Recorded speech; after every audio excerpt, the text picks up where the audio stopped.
Good morning, everyone. We stand here this morning reminded once again, in law enforcement, there is no such thing as a routine job.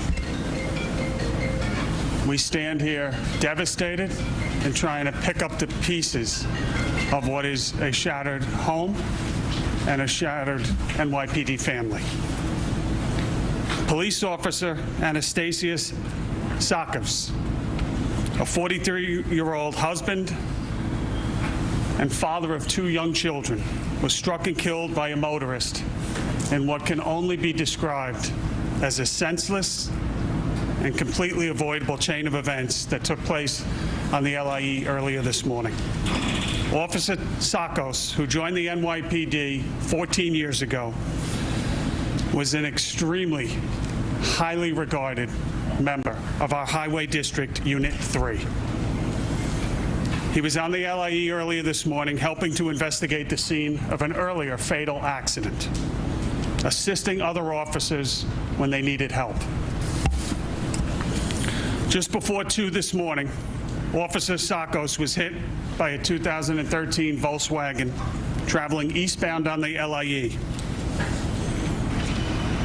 Officer Sakos was assigned to divert traffic off of the highway when the 2013 Volkswagen veered, striking him head-on.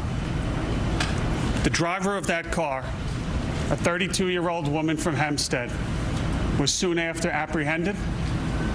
She is now facing charges up to vehicular manslaughter, and we know now that she was driving with a suspended license and intoxicated at the time of the accident.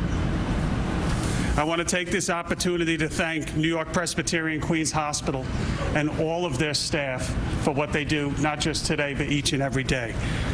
I'm going to turn it now to the mayor. We'll hear from Pat Lynch, and then we'll take some brief questions. Thank you, Commissioner. It's a very, very painful moment. Police Officer Anastasios Sakos gave 14 years to this city protecting people, and that's what he was doing this evening. He was out there trying to make sure that everyone was safe. And he is dead because someone drove under the influence and recklessly. Someone drove with a suspended license.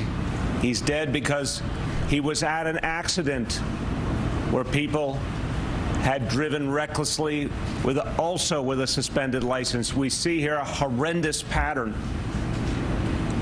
People doing the wrong thing and other people dead because of it. And one of them, a hero officer who did everything right in his life for us, and he is dead because of other people's negligence. Commissioner and I just spent time with his widow, Irene. And the pain she's going through, there are no words for. But all New Yorkers need to realize that a few hours ago, she was looking forward to seeing her husband again, and now she won't. He leaves behind a 6-year-old daughter, a 3-year-old son. They will never see their father again because somebody did the wrong thing. We have to understand every day our officers go out looking to do the right thing. But here's a good man who won't be home. Just so much pain.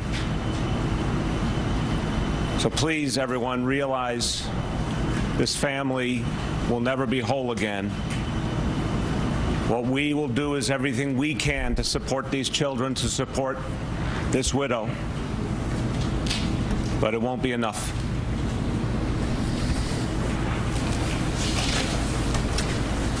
You know, last night when most of us were sleeping, there was New York City police officers out putting themselves at risk. This officer was standing in the highway trying to rescue and help people from a previous car accident. You know, sometimes when we look at police officers, we focus on their uniform and we focus on the stern face that we have to put on to do our job professionally. But a day like today, I think we have to take a moment to think about it, that under that uniform, behind that stern face, was a father,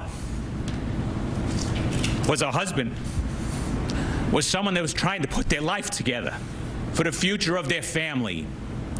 In the police department, there's two compliments you can give a fellow police officer that top no other.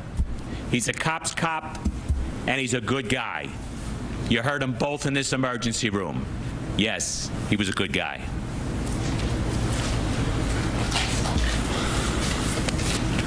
Any questions?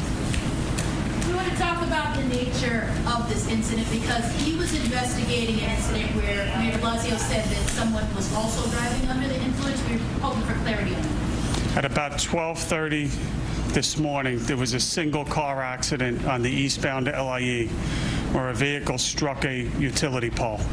During the course of that accident, there were 3 occupants of the car. The rear passenger of that car passed away.